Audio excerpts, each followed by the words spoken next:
Welcome back to Need to Know North Mankato. I'm Anna Brown, and I'm here with Police Chief Ross Gullickson.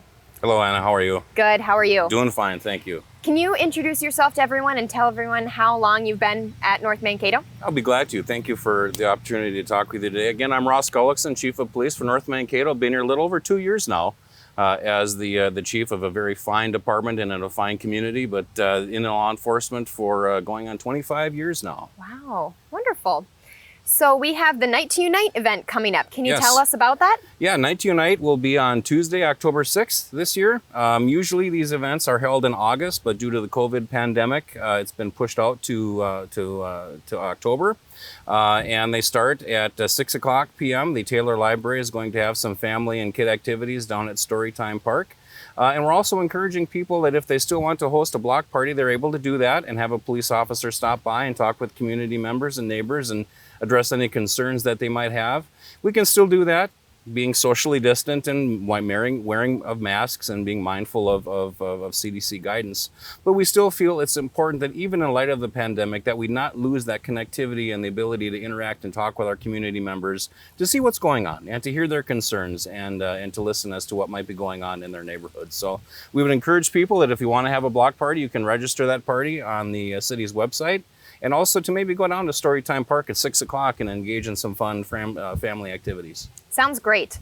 You and I spoke recently about some of the things that the police department is doing proactively, and one of those is traffic concerns, traffic stops. Do you have anything to talk about that? Yeah, absolutely. One of the things that's important that we address in North Mankato are making sure that everybody's adhering to the traffic code. And I will regularly hear from people that say, Chief, if I'm getting pulled over, what should I do? Should I get out of the car? Should I meet the officer? What are some of the things that we can do to make sure that it's not unnecessarily escalated or the officer isn't put on alert more than they should be?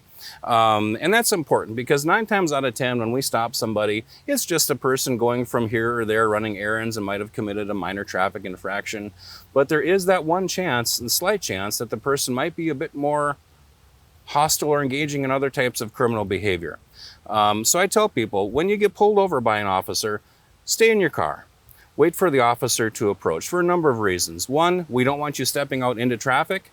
And two, there are a few things that the officer has to do when they pull a car over, such as radioing in their location to the 911 center and to partner officers so they know where they're at, and a couple other logistical things they need to do for records. So unnecessarily getting out of the car and meeting the officer tends to kind of put them on alert as far as what's going on, and it's just best to stay in the car and wait for the officer to approach. When the officer approaches, we would ask that you just keep your hands in plain sight. Keep them on the steering wheel or perhaps on their lap, because that's one of the things that we will look for is where is the person's hands.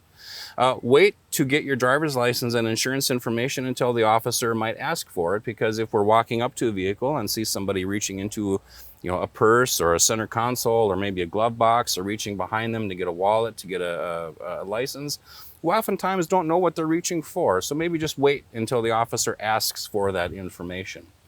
You can be expected to be asked a couple of questions. Is the address on your driver's license current? Do you know why I pulled you over? Stuff related to your insurance cards, and some minor questions as the officer is talking with you. You are required under law to supply your driver's license and insurance information to an officer. And I would ask that oftentimes during traffic stops, there might be a little bit of emotion that goes along with it. People aren't necessarily happy when they receive a traffic citation. They oftentimes are a little distressed about that. We understand that. We take no joy in issuing people traffic citations, but that is part of our job as traffic enforcement. I would remind people that arguing the point or your case is not best served out on the side of the road. If you feel that you received the citation unjustly, you can fight that and have your day in court. Don't argue with the officer or engage in a verbal altercation with them if you disagree with what's going on. You can politely state your case and the officer will listen to you. I expect our officers to listen to people when they're being talking with them. But if you want to contest it, contest that in court and not argue on the side of the road. All right, thanks for sharing those tips. Yep. So another program that I just found out about is the House Watch that you guys do. Can you talk about that? Be glad to. And Anna, as we're here today in beautiful Benson Park, it is a wonderful day, but I shudder to think what's going to descend upon us in a few months when it starts to get cold. And when that happens, a lot of times people will vacation for a number of days to escape the colder weather. They might be gone for months on end. As they live in warmer climates. And one of the services that we provide at the police department is a residence check request, where officers will drive by a home and make sure that everything is still fine. They don't notice anything out of the ordinary. And this is a service that people can request for free.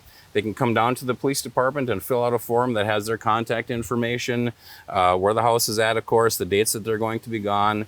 And then we'll add that to our extra patrol request list and have officers check it throughout the course of their shift. I would remind people, however, that they should not rely on this service as the sole measure of watching their property when they're gone. You should also talk to your neighbors, arrange to have your driveway cleaned off of snow and have your mail picked up and put lights on timers, as to not advertise that you are away from your home and thus making it a potential target for criminal activity. Great. Well, thank you so much for being here today and sharing those tips and information with us. We really appreciate it. My pleasure. Glad to talk with you always. Awesome. Thanks for joining us. This has been Need to Know North Mankato.